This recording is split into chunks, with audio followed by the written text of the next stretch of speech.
Orang makan ikan tuna, sashimi yang harganya mahal, apakah berpikir ini dari mana?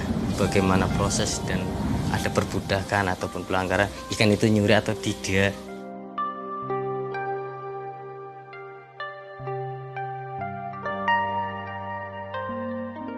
Nama saya Zainuddin dari Desa Demangharjo, Kabupaten Tegal. Di desa saya sendiri kebanyakan memang pekerja pelaut, entah ada yang lokal dan ada yang dibanyakan luar negeri. Karena berdasarkan pendapatan untuk bekerja di kapal lokal sangat kurang dalam penghasilan, jadi lebih baik saya mencoba untuk bekerja di luar negeri.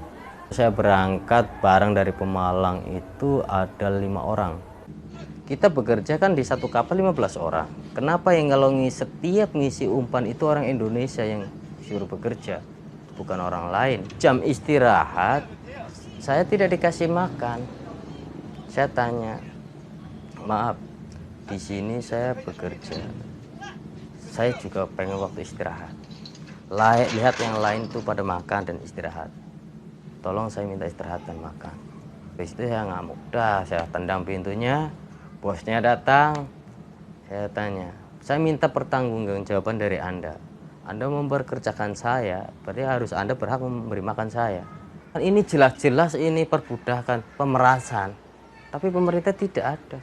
Selama ini pemerintah siapa yang mau bertanggung jawab tentang ABK? Tidak ada yang jawab.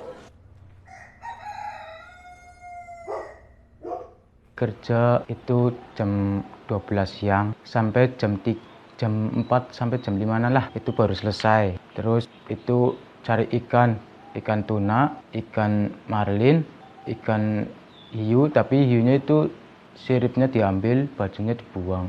Apapun ikannya pasti dibabat habis. Terus kadang-kadang waktu yang mau nyandar itu hiu, sirip, badan nggak dibuang, soalnya mau sandar. Pendapatan hiunya itu banyak, sampai berapa ton itu.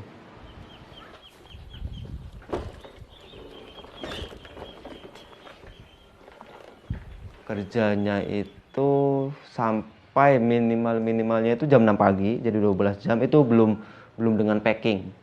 Ya sekitar 15 sampai 18 jam itu. Itu berlangsung cukup lama ya untuk cumi itu karena emang pas musimnya. Tapi di hari berikutnya mulailah mencari ikan dengan jaring kan, dengan jaring. Itu tidak berlangsung lama, cuma 1 minggu.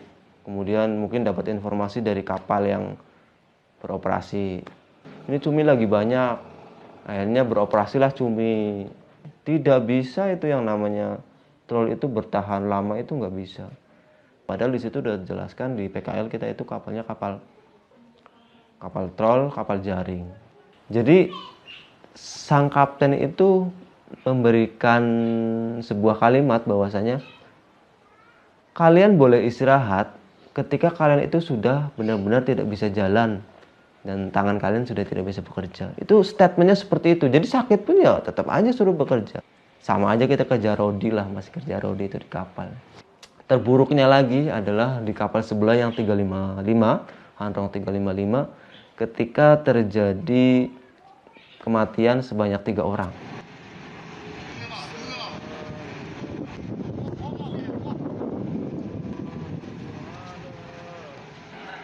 Disebabkan oleh makan yang expired, itu dijelaskan oleh dokternya, makan yang expired, kemudian minum air yang tidak layak minum.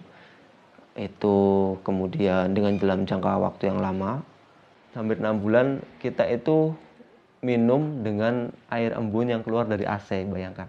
Itu kita buat untuk masak, untuk minum, untuk mandi. Karena apa? Kita ABK dari Indonesia dan Filipina itu dibatasi untuk pemakaian air bersih. Nah, kemudian selang 2 bulan, 1,5 bulan dia meninggal lagi tuh. Singkat ceritanya sama seperti itu, dibawa ke rumah sakit ketika sudah parah, sudah pingsan, sudah step di kapal, sudah sampai keluar busa. Ketika meninggal itu, si kapten kapal itu enak sekali ngomong dengan bahasanya dia. Gak apa-apa meninggal, yang penting keluarganya itu dapat uang dari kami, seperti itu. Berapa harga nyawa yang bisa terbayarkan gitu loh dengan uang itu. Hanya menangani kasus ya paling 1 orang, 2 orang itu. Dan kita melihat setiap kasus yang kita temui di laut lepas, setiap kasus yang kita temui di pelabuhan, kita melihat ada kondisi sosial yang selama ini diabaikan dan mungkin belum terlihat ya, yaitu tentang bagaimana kondisi kerja di atas kapal. Dan kita melihat banyak ABK dari Indonesia yang menjadi korban. Ini yang membuat kita melihat sebenarnya ada sebuah keterhubungan antara praktek-praktek illegal fishing dan juga perbudakan di laut. Sejak itu kita mulai melihat ini ternyata bukan persoalan hanya di satu negara, tapi ini terkait dengan sebuah kejahatan yang terorganisir, sebuah kejahatan yang sangat sistematis dilakukan oleh banyak aktor di berbagai negara. Kapal Spanyol. Yang harus dilakukan adalah penertiban ya, penertiban terhadap perusahaan-perusahaan yang tidak mempunyai izin penempatan. Itu paling penting tuh. Karena kalau tidak dilakukan penertiban, ini semuanya jumlahnya ratusan ya. Satu perusahaan katakanlah bisa menempatkan 1.000 orang aja, itu udah ratusan ribu orang. Jadi kalau ini tidak ditegakkan, maka perusahaan-perusahaan ini tetap melakukan perekrutan. Jadi ini dianggapnya seperti legal, negara nggak bisa ngapa-ngapain. Ini kan bahaya itu. Dia tidak bisa melindungi warganya, tidak juga bisa melakukan pencegahan. Terus kemudian ketika ada persoalan, tidak bisa menegakkan hukum. Wah ini bahaya ini negara ini kalau seperti ini.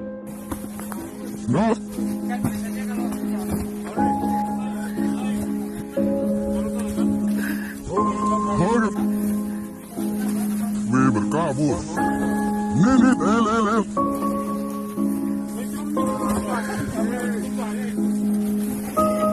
Berkabut,